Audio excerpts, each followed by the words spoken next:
नमस्कार दोस्तों, आज की हमारी कहानी आपको अच्छी लगी तो प्लीज़ मेरे चैनल को सब्सक्राइब करें और वीडियो को लाइक करें। मम्मी जी ये लीजिए एक और रोटी। आपने तो कुछ ठीक से खाया ही नहीं। नहीं बेटा, मुझसे और रोटी नहीं खाई जाएगी। मेरा पेट भरा हुआ है और नहीं खा सकती। बहाना बना टेबल से उठ अपने कमरे में चली गई। कुछ देर बाद रेनू पानी लेने आई तो देखा गैस पर कढ़ाई, मैगी का खाली रैपर, प्लेट और चम्मच सिंक में पड़े हुए थे। उसे देखते ही समझ में आ गया कि मम्मी जी ने मैगी बनाई है, मगर मम्मी जी तो बोल रही थी उन्हें भूख नहीं है। फिर 1 घंटे बाद उन्होंने मैगी बनाकर क्यों खाई? सोचते सोचते वापस कमरे में पहुंची। पवन, मुझे लगता है मम्मी जी खाने के नाम पर बहाने बनाती है। शायद उन्हें मेरे हाथों की रोटी या फिर सब्जी पसंद नहीं आ रही।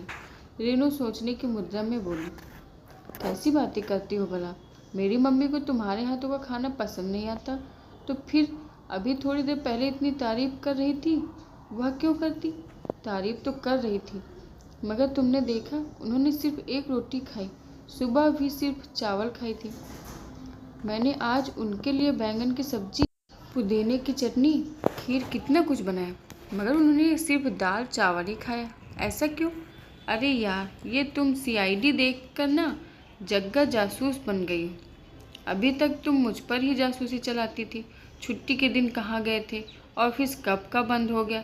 कितनी देर में आओगे? आज मीटिंग नहीं थी, फिर देर कैसे हो गई? किसके साथ गए थे? लड़की थी कि लड़का?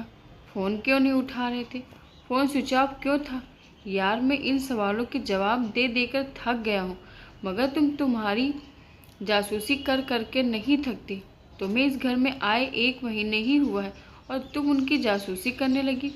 उन्हें रोटी नहीं पसंद, सब्जी पसंद नहीं, वो खाना क्यों नहीं खा रही? वो ज़्यादा क्यों खा रही हैं? वो कमरे में क्यों बैठी हैं? वो बाहर क्यों गई हैं? पापा जी बाहर से पैकेट लेकर आए हैं। मम्मी ने मैगी खाई। अरे जिसे जो करना हो करने दो, तुमको क्या? पवन झुंझलाते हुए बोला। ऐसे कैसे जिसको जो करना हो करने दो?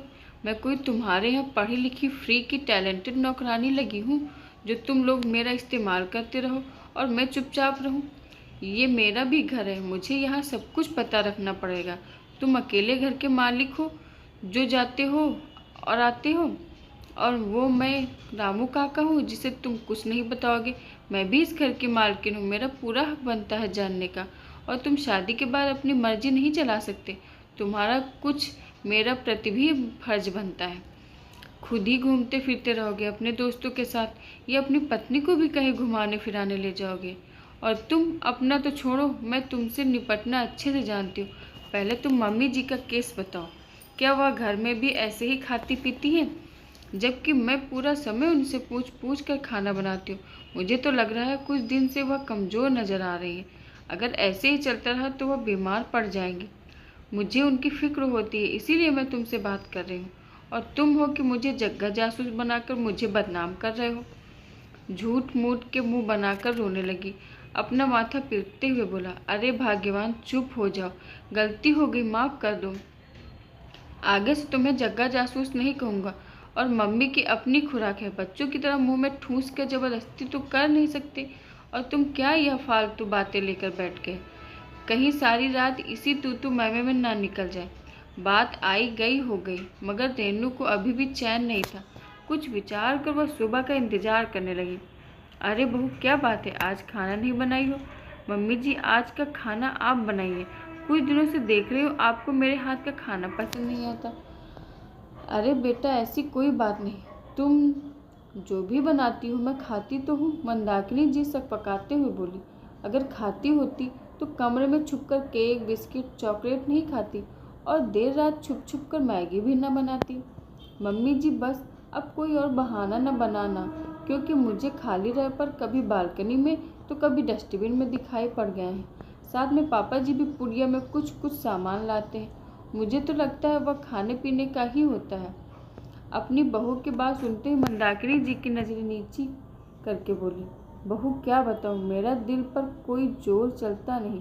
मुझे रोटी सब्जी के अलावा चटर पटर खाना खाने की आदत है। असल में मुझे मेरे मायके में रोटी नहीं खाती थी, तो मेरी माँ upma, pohe, bread pakora, bread biscuit, bakery item, sabudana khichdi, ऐसे चटर पटर आइटम बनाती थी, माना ये सब नाश्ते में खाए जाने वाले सामान, मगर मुझे रोटी की जगह यही पसंद थे।